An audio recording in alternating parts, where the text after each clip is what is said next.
Hi, guys, and welcome back to Self Care for Black Girls, a podcast where we relax, sip tea, and chat about bettering ourselves as Black girls. I'm your host, BB, and I'll be helping guide you to make better choices in your daily lives. Okay, so we're back with another episode, and today's episode is going to be about 10 things that you need to, 10 habits that you need to stop immediately. There is just a small list that I compiled of things that people do, that we do on a daily basis, sometimes without even realizing that we're doing it. So, uh, let's get into it. Okay, so the first bad habit that a lot of people really don't realize that they're doing it until somebody says something about it, is biting your nails. Biting your nails it's just nasty. There's nothing good comes out of biting your nails at all. Like, you don't even get stress relief from it. So there's nothing good that comes out of chewing on your nails, biting on your nails, biting the cuticle area, because I know I've seen some people do that. Nothing good comes out of it. Biting on your nails can put germs from your hands in your mouth, because 9 times out of 10, when you're doing it, it's usually not after you wash your hands. So let that sink in. And it can also cause tears on the fingertips, allowing germs to enter that way. So either way, you're going to end up with germs, unwanted germs in your body, either through biting on your nails and it getting in your mouth, or if you bite your nails too much. And if you bite your nails too much and you get the germs, you rip your finger and you get germs in it that way. So like I said, don't do it. Nothing good comes out of it. The next thing that you want to stop is trimming your hair every month. I've heard different things about how often you should trim your hair, and the more research I did on it, the more that I saw that trimming it more often is not the best thing to do. It does not. Yes, it keeps your hair from having split ends at the moment, but in the long run and later on, it's not a good thing. You have When you trim your hair every month, it doesn't make your hair grow faster, and that's what's real. That's what I see being associated with trimming your hair more often the most, that it helps with growth. It does not help with growth. It In cutting it more often, you're losing more hair than you're growing. Your hair grows 1 or 2 inches a month, I believe, is what I said. 1 to 2, so anywhere between that, inches per month. And usually when you go to get a trim, that's about how much you're cutting off. So at least 1 inch is what you're usually getting cut off. So if you're cutting off the same amount of hair you're growing, I mean, come on, do the math. If you're growing an inch and then cutting it off, are you really growing your hair out? Not really.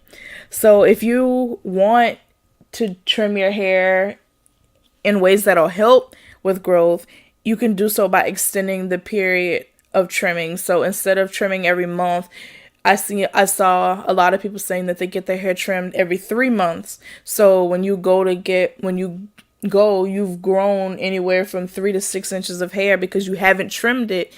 And then when you go, you'll have to get an inch and a half cut off. So you grew hair out. You're not getting the whole 3 to 6 inches cut off. So extend, don't cut every month.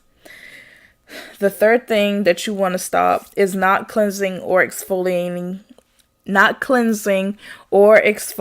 your skin. Okay. This one and number 4, I shouldn't have to even put on this list, but I had to. Not cleansing or exfoliating your skin. There's a lot of people who don't wash their face. And for the people that are allergic to most soaps and face washes and hadn't found anything that fits them, and you're at least wiping your face off or splashing your face with water, that's okay. But I hope you're in an active search for a face wash or exfoliator, because that's nasty. You need to wash your face. It Washing and exfoliating, or washing and not exfoliating, you don't necessarily have to exfoliate, but you have to wash your face. Removes buildup. It keeps your pore sizes in check, and it keeps your skin hydrated. If you're not washing your face, that means water is most likely not going to your face, which also means that your face is not hydrated, because if you're not caring enough to wash your face, 9 times out of 10, you're not caring enough to put lotion or some type of moisturizer on it. So your skin isn't going to be hydrated. So please wash and wash your face at least. And then if you want to exfoliate, do that, which I highly suggest you do. And if you don't know what cleanser or facial wash or exfoliator to use, or you don't know what your skin type is and you want to know, go back and listen to my first episode. I go more in depth on how to figure out your skin type and some face washes, a whole skincare routine that you might want to use for your skin type. So go listen to episode 1 for more details on that. And then the fourth one, like I said, I shouldn't have to include, but I did, because, summer's here and it's a hot one, or at least here in South Carolina it is. Please shower or take a bath. I don't care which one, as long as there's hot water and soap involved, I don't care. Please wash. Please wash. You don't want to smell or look bad. Trust me, I have been around people who do both, look and smell bad, and it is not happy. It's not a pretty sight or smell for anybody within like a 5-foot perimeter of that person. Okay, so please wash. Use soap, hot water, deodorant, that perfume. But please don't be like a person I used to know who did not wash and they just sprayed on cologne or perfume. That does not cut it. You need to get in the shower or the bath, and then get in the shower and the bath, use soap and hot water, and then put on your deodorant and your perfume or cologne, okay? Please do that. Thank you in advance. All right, number 5, not getting enough sleep. It's summer, so unless your job requires you to work crazy hours, please get some rest. I know myself, before I came home for the summer from college, I was staying up later, and I noticed that the hours of sleep that I was getting wasn't what it used to be, and I was suffering from it in many ways. Not getting enough sleep can dull your attention, so your attention span isn't as sharp as what it would be. It can decrease your memory, being able to remember things, being able to what's the word? Being able to what's the word? Intake. I think that's the word I'm looking for. I'm not sure, but you know what I'm trying to say. To take in things and remember it. It decreases your ability to do that. And there's so many other things that not getting enough sleep can do to your body. If you go back and listen to episode 7, I go into a little bit more detail also on that episode on things that can happen to your body if you're not getting enough sleep. So go back and listen to that episode, and please, please, please get enough sleep. The average amount of sleep that an adult needs is anywhere between 7 and 9 hours of sleep. So please make sure you're getting at least 7 hours of sleep to be able to function the next day. Okay? Thank you. The sixth habit that you need to stop is comparing yourself to other people. It's something that we've all done, so I don't want anybody saying, oh, well, I don't do that. you did at some point in time, whether it was recently or if it was your when you were a kid, when you wanted something that your friend had, at you were comparing yourself to other. Oh, well, he has this or she has that and I don't. You're comparing yourself to somebody else. Comparing yourself to somebody else can steal your joy, obviously, because you're not happy with what you do or don't have. It can stall your progress if you're lingering on what somebody else has. It can affect you. It can cause you to be like, oh, well, what I'm doing right now, it's not going to help me get to where I want to be. It's not going to help me to get this or that. But if you don't compare yourself to others, you're not going to realize what they have, and you're not going to be like, oh, well, this isn't going to get me there, because what you're doing probably is going to get you there. You know, if you're going to college, it's going to get you there. If college wasn't for you and you went straight into the workforce, it's going to get you there. You just have to be patient and don't compare yourself to other people, because it's not healthy at all. It's not. It does, like, and like I was saying, it doesn't help you. It doesn't help change you if you're going to stop what you're doing, because if you stop what you're doing, that's not going to help you get to where you want to be. You're not going to change if you stop what's supposed to be helping change you, you know? So don't stop doing you, because there's always going to be somebody better than you, and you're just going to have to accept that. People are going to always be there's always going to be somebody talking about you, trying to bring you down, and you're just gonna have to learn to let it go and not focus on what other people have, and do what you need to do to get to where you need to be, because maybe what you're working towards might get you further than what that person is, where that person is. Maybe they're at their peak, they can't go any further, but you're going you're working towards what you want. You're gonna get there. So just stop comparing yourself to other people. It's not healthy.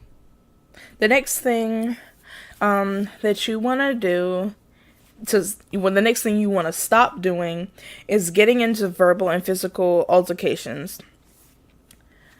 I shouldn't have to go into much detail about why you need to stop this. It's stressful. It can stress your body out. It can cause voice strains if it's a verbal altercation. If it's a physical altercation, it can cause, obviously, multiple wounds. You could get cut, you can get punched, you could bruise.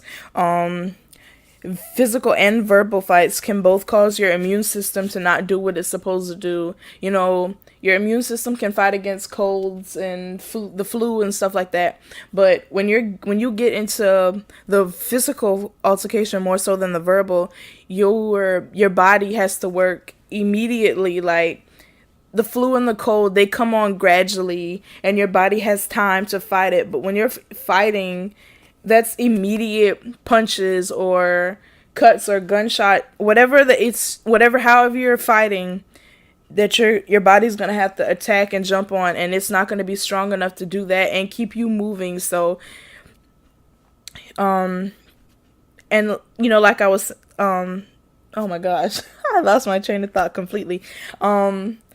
So don't fight, because like I was saying, there are so many different health issues that can come about from fighting, period. It doesn't even matter whether it's verbal or physical. There's so many different health issues that can come from it. So please refrain from fighting, talk it out, and if how the conversation's going is gonna lead to a verbal or physical issue, then you need to just drop the conversation and leave, dismiss yourself from the situation and the person that you're having the issue with. Just don't associate yourself with them until they're ready to get till you both can be mature enough to get your act together and not get into an argument or a fight.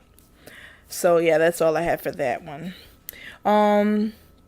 The eighth habit that you want to stop is taking your anger out on family and friends.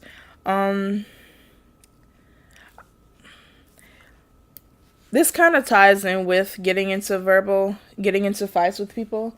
Your family and your friends, if they truly love you, they're there to help support you through anything. And if you're taking your anger out on them, it's going to push them further and further away.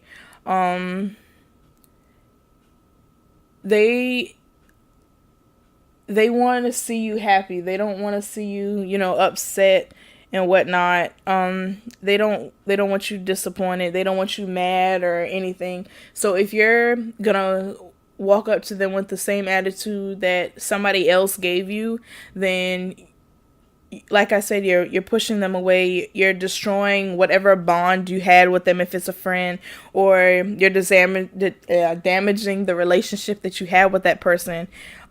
So if you're having a bad day or somebody made you mad or something, don't take it out on your family and friends. Just tell them that you're going through something, and if you want to talk about it, talk about it. If you don't, just let them know. And if they love you, they'll respect your decision of not wanting to talk about it. So yeah, just, calm down. Whatever the problem is, they didn't do it. I hope they didn't do it. Just breathe and let them know so they can give you the space you need. The ninth and 10th thing kind of go hand in hand, so I'm gonna merge them together. And they are insulting someone and bullying people. So there's been a lot going on in these past couple of months, and still now, with incidents where kids are being insulted, bullying pretty much, and it's led them to either kill the person that's bullying them or commit suicide, which is not good. So insulting people, obviously, it hurts their feelings and puts people in bad places, and it can also make you look bad. So if somebody else is watching you and they see you talking about somebody, they can, in their minds, if they're a good-hearted person, they're probably like, "Ooh, well, he or she, he's not, they're not a nice person. They're not somebody that they want to be affiliated with." So insulting people, bullying people is not something that is good for obviously the person you're talking about, or the person that you're talking, or anybody that's watching you talk about somebody else. So those, like I said, go hand in hand, and you just need to stop doing it. Keep your negative thoughts and opinions about people to yourself, and live your life. Let them live their lives. But I think that's all that I have for you all today. I'll have some information on the blog, so you guys can head over there and check that out. Yeah, so thank you for listening, and I'll see you all next week. Bye-bye. Thanks for tuning in this week. If you have any questions about today's topics, want to share an inspiring story, or be featured in our monthly Q&As, send them to me at selfcarebgirl@gmail.com.